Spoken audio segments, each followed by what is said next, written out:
It's nice to meet with you again in our 10th lecture. Today's lecture is also a continuation of what we started last time. Last time we started with three short stories for children, which were The Sleeping Beauty, Snowdrop and the Seven Little Dwarfs, and The Goose Girl. Today we start a new, let's say two new short stories for children. The first one, as you see here, Babes in the Woods. Another, a story for children, a very interesting, short story for children, and it's sort of a tale, of two children abandoned in the wood, by their, uncle, and this, it starts as usual, as other, tales, for children, not at a specific time, once upon a time, and then starts with, talking about, children, the characters of the story with no specific names, and about places that are not also specific. So Babes in the Wood, about parents who had two little children, and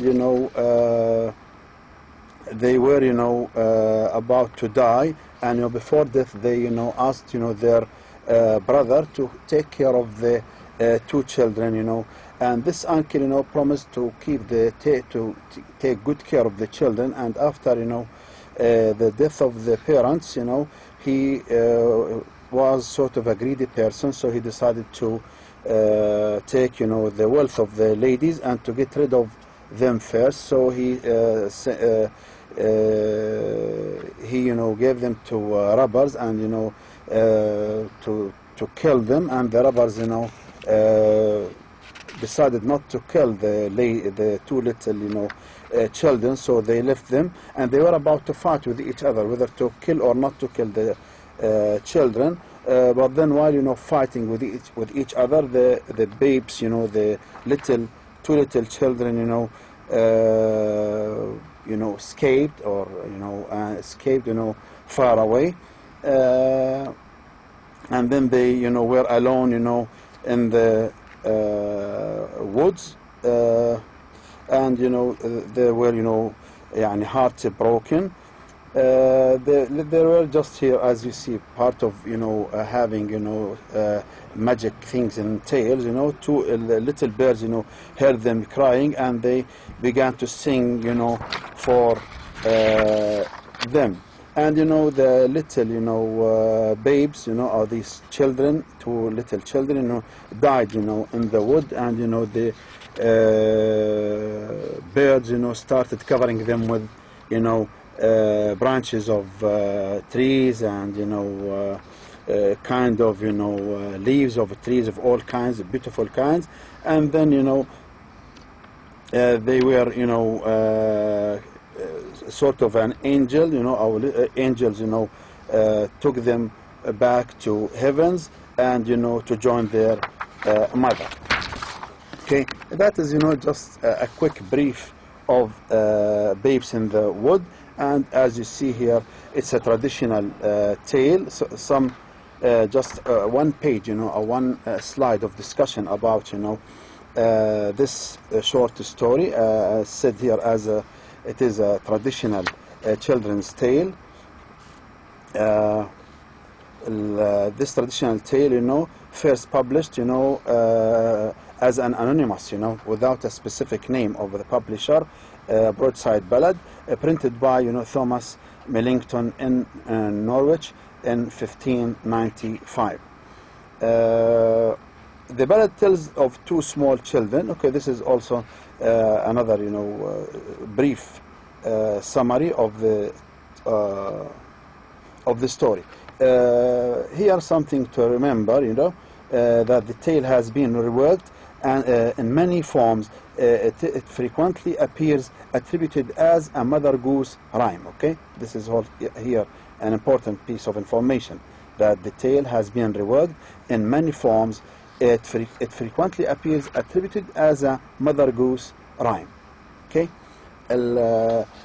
this again, you think of the theme and the moral lessons that we learn from this short story, okay, from this short tale. Okay, the tale has some figures of speech that you may see as first page. If we have a look at the third page, third paragraph on this slide, اللي هو first slide, first page of the tale here, where it says they wandered on and on until they became so tired and hungry that at length they sat down at the foot of a tree. Okay, they sat down at the foot of a tree. Here, at the foot of a tree, is a figure of a speech. Okay, at a foot of of a tree is a figure of speech, which is what? It's a kind of personification. Okay, so we have to remember, examples of figures of speech like this one in any story. Okay, and cried as if their heart would break. And cried as if their heart would break. The little birds here, heard them and began to trill sweet lullabies. Okay, here there is another figure of speech, اللي هو having the birds, hearing the two little children, and they sang for them. So this is also another example of a personification. Okay, the next story here, the Queen the Queen Bee. Okay, the Queen Bee is another story about three brothers. Two of them were searching for adventures, and they lived their city and their palace, looking for adventures, and while they were looking for adventures, the two of them went set off for adventures, went in search of adventures, and at length they found, they mocked the youngest brother, who called Simpleston, went, after some time, when these two brothers, set off for, adventures, the father, the king, sent their third, brother, who was called Simpleston, to look for them. Okay. And then when he found them, they were, making fun of him, and they mocked him. They used to laugh at him because he was a good, guy. He was a good person with good characteristics and simple person who did not have any intention to hurt, anybody, even, little creatures or animals.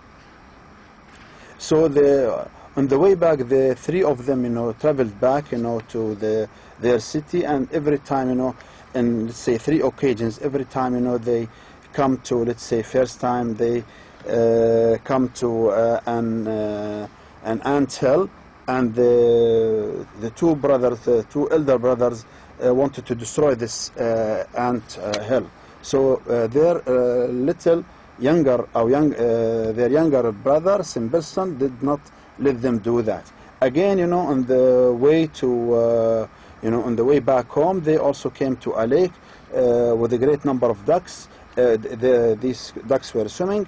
The two brothers also wanted to catch a couple of these ducks and kill them and roast them. But Simpleston also forbade them, and did not let them do so. And and the third time, they came, to a bee nest, and they wanted also to destroy that nest.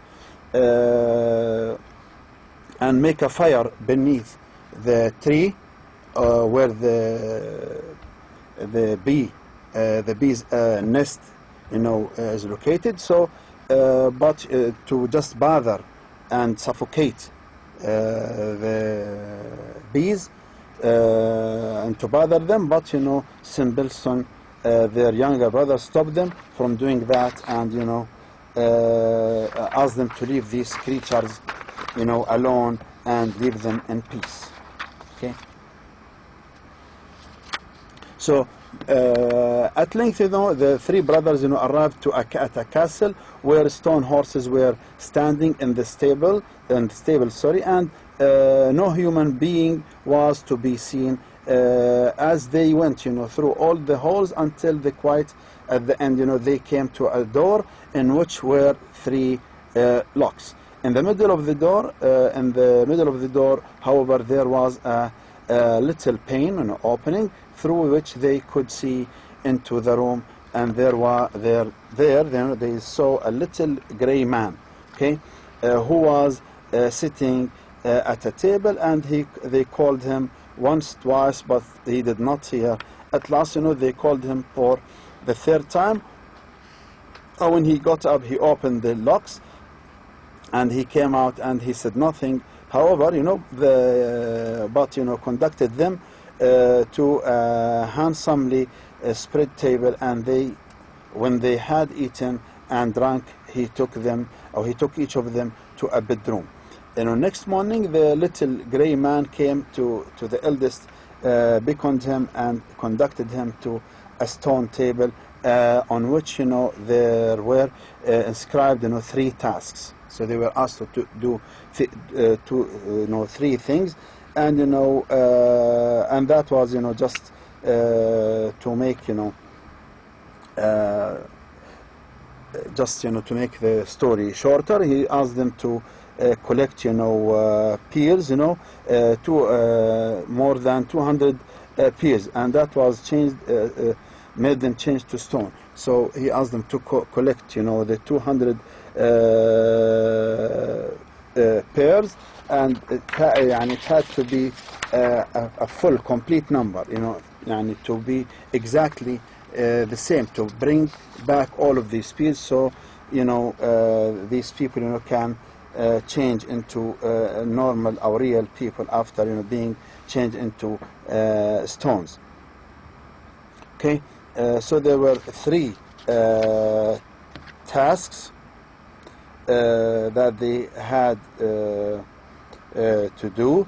Okay, one of them is that to fetch out of the lake, a key of the king's daughter's bed, and the third was the most difficult, which is from amongst the three sleeping daughters of the king, was the youngest and dearest to be sought out. Okay. Then the queen of the bees, because they had a very hard time to do that. Then for being nice and kind, with a kind-hearted person, Simpleton was helped by the queen of the bees, and she helped him and bring tasted lips of all the three. At last, she remained sitting on the mouth which had eaten honey, that the king's son recognized the right princess. He could recognize the right princess by the help of the bee when she put a drop of honey on her lips. At the end of the story, the three princes, these three brothers, the Simpleton and the other two brothers, they lived happily, and they married the princesses. And Simpleton was married to the youngest and to the most beautiful of the princesses. Okay, this is another lovely story for children, and it's a kind of a fairy tale, German fairy tale, and it is collected by brothers Grimm. And again, here I remind you with the that you have to know and remember for the exam the type of the story as a fairy tale or a folk tale, okay, or as a poem or an epic or whatever is the work. You have to remember the type of the work that you are reading. Then the author, the writer, or the collector, as here what we have, the Queen Bee is a German fairy tale, and it was collected by brothers Grimm. The Queen Bee is an updated retelling of the fairy tale about seeking fortune. So it's a story about seeking fortune, breaking a spell, and discovering the identity of the real prince with the help of the ants, ducks, and regal Queen Bee. So as you see, because Simpleton, the youngest brother, was very kind to these creatures, to the animals.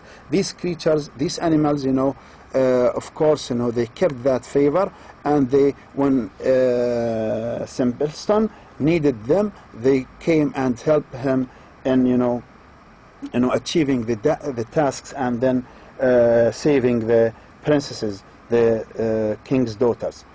The story, of course, has moral lessons, and it teaches some basic, profound lessons, which some of these lessons, it blends classic fairy tale magic with modern ideas, while still allowing the girl most deserving of praise to marry her fairy tale prince. The book also has a nice reversal of roles, with the heroine saving the enchantment prince. Gwen receives her just reward, not because she is the most beautiful girl in the land, but because she is genuinely good, intelligent, and respectful of her fellow creature. Okay, sometimes here, if you have names or some actions, some events that are added or not already mentioned in the text you have, that means here you may have some information about a different version. So, but you don't worry about any piece of information or any note that is not related to the text that you have in hand. So if the comment or the notice you have is not related to the text you have, so that means it's not important for you. But at least to know something extra about the tale, and to know that most of these tales that we are reading for children, they are being rewritten and collected by different people and translated by different people. So and every time they were being retold, rewritten, or collected by different people, they were changed.